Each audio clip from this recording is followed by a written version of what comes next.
So guys, let me tell real quick my own story that I learned this. 2013, start doing door to door. This is where I learned a lot of the things in relation to sales, in relation to process, in relation to getting deals, right? Before I went out for the summer, I had 17 deals. It was I had 17 and I was like, I needed to get to 150 was my goal. And I was like, I'm already at 17. And I was just following this process, right? And during those 17 deals, I, thought I was getting pretty smart, and I was attending training meetings. I was listening to other people's pitches. I was having conversations, and I was adding this and adding that and spicing up. And I watched a few more deals close and all this different stuff. And I didn't realize it, but I started getting lazy. Okay. I started getting lazy and I started skipping steps. Okay. Because I started getting knowledgeable with sales to an extent. I started learning some tricks. I started learning some technique. I started being able to pick up on things. And it allowed me to kind of slip a little bit, right? And because at the beginning, I had to do everything perfectly, I had to do it exactly by the book, I had no chance because I didn't have sales ability.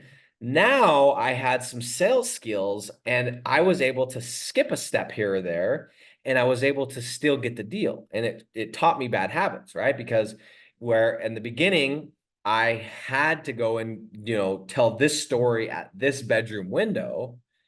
Now, maybe I'm just a little tired of that energy and I just don't feel like walking up the stairs and telling that story, having that energy to tell that story right to their face. And so I skip that window and I go straight to the table and I still get the deal because that person was pretty sold. Anyway, long story short, guys, I started skipping steps and I didn't realize it. Okay. So I go out for the summer, pack up the car, pack up the little Civic, little gray Civic. And, with our entire lives, we shut down the apartment. My wife's pregnant at this time. And I go out there and I'm like, yeah, I'm going to crush it. I'm going to go and just smash it. I already have 17 deals. I'm going to be the top rookie in the company. And I go out in my first 2 days, I bageled, man. And I'd never not sold 2 days in a row. And I knocked on a lot of doors because I did not want a bagel, especially not my first day, especially not my second day. I knocked a lot of doors. I sat at a lot of tables and I could not, I was in a slump, guys. I could not sell a deal. I was like, what is wrong with me? What is wrong with me? And you know what? I kept thinking, I saw all these doubts that I had kept coming back to my mind. I started remembering my dad telling me when I decided to go and do this job, hey, it's a scam, right? And he didn't know any better, but he was trying to protect me. It's a scam, right? You're not going to get paid.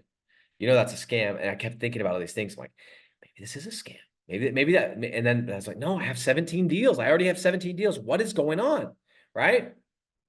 First 2 days, no deal. First day, no deal. Second day, no deal. Second night, I'm at home and there was like, we weren't talking about it, but I could feel it in the air. There was tension. My wife was worried. I was, she's used to me coming home having deals, and I'm coming home like, hey, we just moved all the way out here. We just went and stocked up the fridge. We just signed a lease on an apartment, and I made no money in 2 days, right? And that doesn't sound that crazy, but when you're knocking 7, 8 hours a day in the heat, exhausted, it is terrifying. It is terrifying. And we were both terrified. We were both nervous. I had a baby that was coming. I had told her, quit your job. I'll quit my job.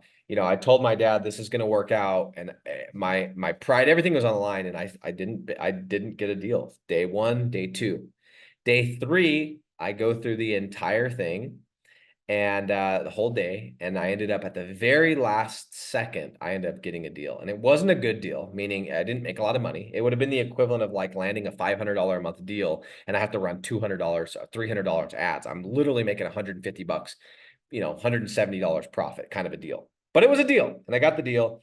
And I started talking to my manager, and I think I just recorded. I don't know if I recorded my pitch or if he came with me, but I just remember at some point, I think he just told me because he observed it. I might have even done my pitch in the meeting, right? Because we'd go up to the front, and we'd do role plays. And he pointed it out, or somebody did. I think it was him. But he's like, you're overcomplicating this entire thing. He's like, no, no, no, no, no, no. Why are you sharing so much information on the doorstep? Right? You guys remember the training? We're not selling marriage on this phone call. We're not trying to get them to give us their credit card when we call to give them leads. We're just trying to get them to go to dinner, right? We're just trying to get them to go along with us, take a couple of free leads, or if you guys are trying the commission option, do a commission deal. And then we're going to try and sell them on marriage later. Okay. But what I had started doing is I was complicating the process. I was oversharing on the doorstep. I was going away from the basics and I was skipping steps. I was skipping steps and I was trying to do it because I was thinking in my head, well, if they're going to ask this anyway, if I just share it on the doorstep, then I could speed up the process. And guys, I was trying to speed up a process. I was trying to skip steps of a process that was working. It was working, dude. And I was just whatever, right? And it finally occurred to me, because I think my manager told me, that I was just overcomplicating the process. Like, dude, you need to just dumb it down. Go back to the basics, go back to the pitch. And I was like, okay, what are the steps? Tell them who you are, tell them what you're doing, tell them, as part of what you're doing, what the offer is, tell them what's in it for them and what's in it for you, transition. That's it. Go back to the basics, Nick. And I was like, that makes sense. And guess what, guys? I did it. And I remember I started getting deals again. And I started, all of a sudden, boom, I wasn't begging. I started getting one on a Monday. Then I'd get one on a Tuesday. Then I'd get maybe a two on a Wednesday. Then a one, then a two, then boom, they got a three. And all of a sudden, I started to get momentum again. And this time I was like, I'm not going away from the basics. Okay. But what's interesting is that I saw myself do this exact same thing when I started doing lead generation. Exact same thing. Exact same thing. I started getting smart. I got a deal, $1,000 a month, got another one, it worked. And then all of a sudden, for some reason, I started skipping steps. And I started going, well, yeah, that worked, but what about this? And why don't I try that? And the point is, guys, and what I'm trying to get at here with this entire, message that I'm sharing is that you have a recipe that we know works because it's worked for hundreds of people. It's made millions of dollars. We know that if you do X, Y, and Z, a deal will come out the other side if you do it exactly how we teach, right? And you try to do the best that you can to follow it exactly. We know that it works. We have a recipe that if you follow it, this perfect chocolate cake is going to come out. And for many of you guys, you've actually baked a perfect cake, aka gotten a deal. And for some reason, you're going back to the recipe, and maybe you forgot part of the recipe because you're human, right? And you're just lazy, and you're like, I don't want to read the recipe this time. I'm just gonna make the cake. I can remember it, even though I've only done it once, right? That's some of you. Some of you guys aren't reading it well, and you're being lazy that way. And you're like, instead of putting in a cup of flour, you're putting in a cup and a quarter, right? And the cake's coming out weird. Or you're putting in 3/4, and the cake's coming out weird. AKA, you're not getting the deal. You're losing the deal at the last second because you're missing that one little thing. Okay. You have a recipe that is tried and true. We're not in the process of discovering the recipe. The recipe's discovered. Leave it to me to tweak the recipe. Leave it to me to say, hey, I'm gonna see what happens if we try a little bit of a little pinch of 2 pinches of salt instead of 1, right? Leave it to me to say, or to test this out and say, hey, what if we don't put vanilla? Is it going to work still? Is it still going to taste the same, or is it not? I'm the one that created the recipe. I tried it. I spent the millions of dollars on the ads to test it, to make how many cakes that didn't turn out, so that you didn't have to go and find out what that perfect recipe is. You have the perfect recipe, guys. And if you're not getting deals, it's because you're skipping a step, or you're getting lazy, or you're doing it in the wrong order. And that was still skipping a step. And maybe you're putting in the right amount of flour, but maybe you're putting it in, at the wrong time. Maybe you're doing it in the wrong order, right? Maybe you're not preheating the oven, eliminating objections. Maybe you're not leaving it in quite long enough. There's all these things. And so the beautiful part is, guys, is if you'll just go back to the simplicity of this process. It's so simple. Okay. Simple, stupid, tried and true niches. Do the due diligence.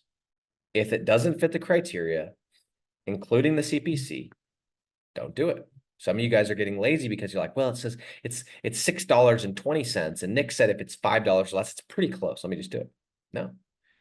You're using a different brand of butter and you're risking it. And the problem is that sometimes when you use that butter, that cake will turn out okay, but not every time. Trust me, I've tried the butter. There's a reason that we use the butter that we use, or that we use the sugar that we use, or that, some of you guys are the equivalent of, yeah, I'm just not going to put the vanilla in because the vanilla, you can't even, it smells nice, but you can't even taste it. Trust me, there's a reason there's vanilla in this recipe. There's a reason that we do the screencast. There's a reason why I tell you to not go into a city that has a CPC of over $5. There's a reason why I tell you to not go into certain niches, but some of you guys don't want to believe me. You want to go you want to go make a cake with brown sugar instead of regular sugar. And that's fine. But if you're frustrated, or as Kanye says, frustrated because you're not getting deals, it's because you've gone away from the recipe. You're skipping a step. You're overcomplicating. And maybe you have a friend that's also baking cakes, that's also in this business. And you've watched them, or you've heard something that they're doing. And maybe they're doing something slightly different because they've done it enough times. They've got their own little twist on it.